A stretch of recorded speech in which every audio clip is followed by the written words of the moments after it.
The child is still waiting. Sometimes the loudest reactions belong to the quietest child within us. Welcome to Copy and Conversation. This is Meera here. With a gratitude and a thank you, I wish to jump into today's episode. Have you ever felt strangely hurt by something that looked so small? Someone didn't invite you, someone interrupted you, someone forgot your birthday, someone forgot about your anniversary, someone forgot to praise you, someone forgot to acknowledge for the work that you did, the manager forgot to acknowledge in front of the team that this person did an awesome job, or even acknowledge for the little bit of the work that you did, or the milestones went unnoticed. Someone got praised except you. And suddenly your heart reacted much bigger than the situation actually deserved. Have you wondered, why did this affect me so much? I'm sure you would have done that. I don't deny the fact. Maybe it wasn't today's adult who reacted, maybe it was yesterday's child. Welcome to Copy and Conversation. Let's have a conversation not with the adult sitting in the chair, but with the little child still sitting quietly inside us. Indeed, we all carry a child within. People ask, do we really have an inner child? Ah, I don't know if we need a complicated words. I would simply believe and say the child we once were never completely leaves us. The child learns mathematics, the child learns so many things around, the child grows taller, gets the job, pays taxes, raises children, attends meetings, replies to the emails, smiles politely, but somewhere the child still remembers how he or she felt. She remembers the day she wasn't chosen, the day someone laughed, the day she wasn't believed, the day she wanted one more hug. Children don't remember every event. What they remember, how the event made them feel. I would say that again. Of course, children don't remember every event. Even you or I, as a child, may not remember every event, but what we remember is the event that made us feel. The stories we carry, like imagine a little girl, she proudly runs to show her drawing. The adult says, not now. I remember even I have done that once or twice.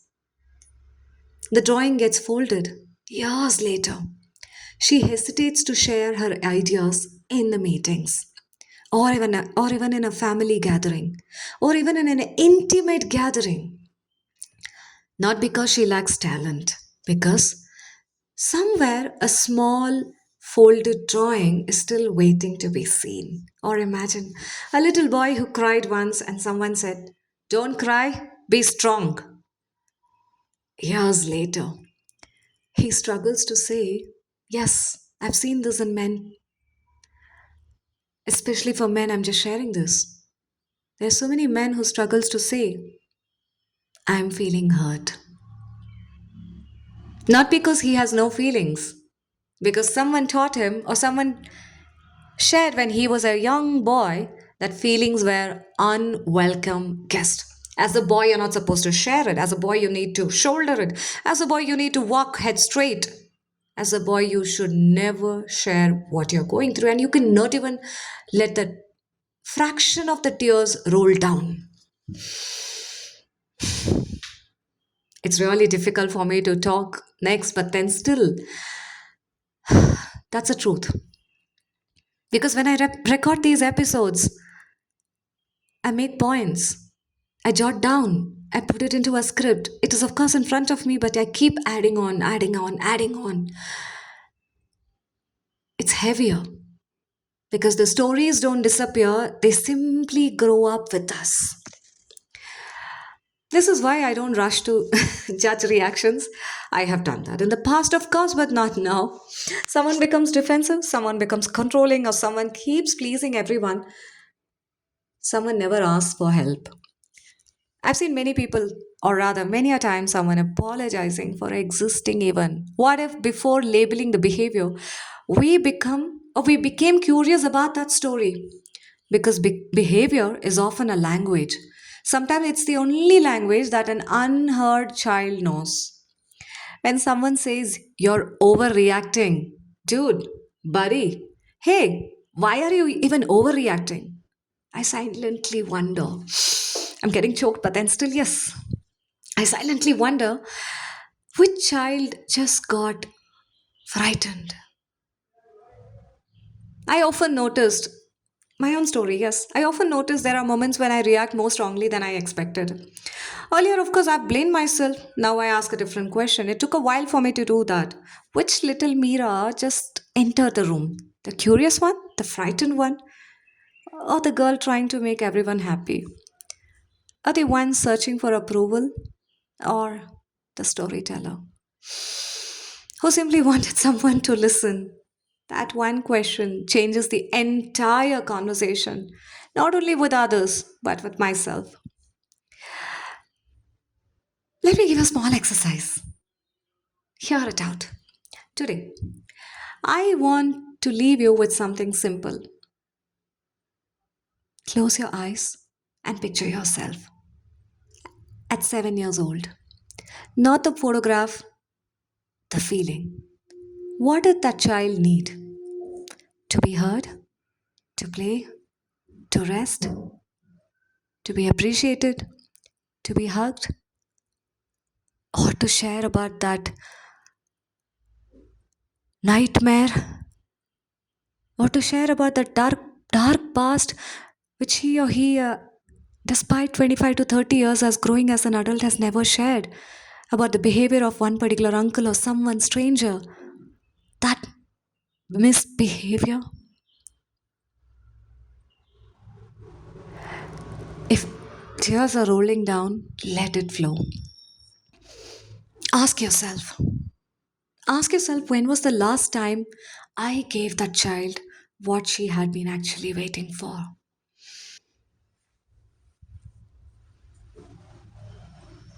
Because healing isn't always about changing who we are. Sometimes it's about remembering who we are. Before the world asked us to become someone else, perhaps our reactions soften. Not because life becomes easier, but because the child within us finally feels safe. Before you react next time, it's a lesson to me as well. Before I react next time, I gotta pause, not to silence myself, but to ask, who is speaking right now? The adult or the child still wanting to be understood? I don't want to end this episode. I'm still holding on to this mic over here because as I am sharing what I am sharing, I'm sharing on and beyond the script that I actually made a note of. Because the inner child in me still needs that healing. The episodes, the conversations, the nightmare, the dark moment in my life. I didn't realize such an event happened with me also as a child when I was an 8 or 9 year old. I didn't know, should I share? Shouldn't I share? I didn't know that either. Even to date, someone who is 40 and above, I still carry the trauma within. Behind that smile, today, the trauma, the old story only stays as an experience, not as my book. The moment is something I can never bury in my life. But yes, the old story, the darken or the dark moment, something that I couldn't get to realization, something I couldn't add a meaning at all. I realized as an adult, oh, this is frightening. To date, I get chills under my spine. My neck becomes rigid. I wanted to be heard because I never shared that to anyone around. And today, I see that trauma sometimes comes up when I see my little one. reacting, or when I see any adult around me, or when I see anything around me goes here and there, that is the trauma that comes out screaming louder than the volcano, deadlier than the tsunami, which is taller than the tallest building in this world. What we all carry as a child, the inner child which we talk as, it is not inside, it is all over our body, in each and every cell, in each and every part of the DNA, in each and every corner of our body, in the mind, everywhere, even in the tip of our nails. We don't have to always close our eyes and look inside, because what we are is nothing but the child we were so many years ago. We might walk in a tuxedo, we might walk straight, we might wear that professional attire. To date, the trauma is there, because everything, what I call it as, it's beyond reactions through storytelling. Let that story, which was like I'm sharing now, and I personally feel the heaviness in my shoulder and upper torso, but then still that cannot be erased but serves as a memory, that memory which can only be an experience, that experience which can only tell us that this is the past, and what I have today is a strength that I have built from the trauma and the past, and it's all important to keep moving on. Until next time, I would say be kind, especially to the smaller version of yourself, because every adult who smiles, who jumps, who's in a joyful mood, who talks about he's such an extrovert, especially to the men also. Sometimes I feel at least women somewhere they catch up over the corner over a chai or a coffee. You share. You don't share. Also, you're heard. But I see this in men a lot. Whatever happened in their childhood, they have not come to terms to date.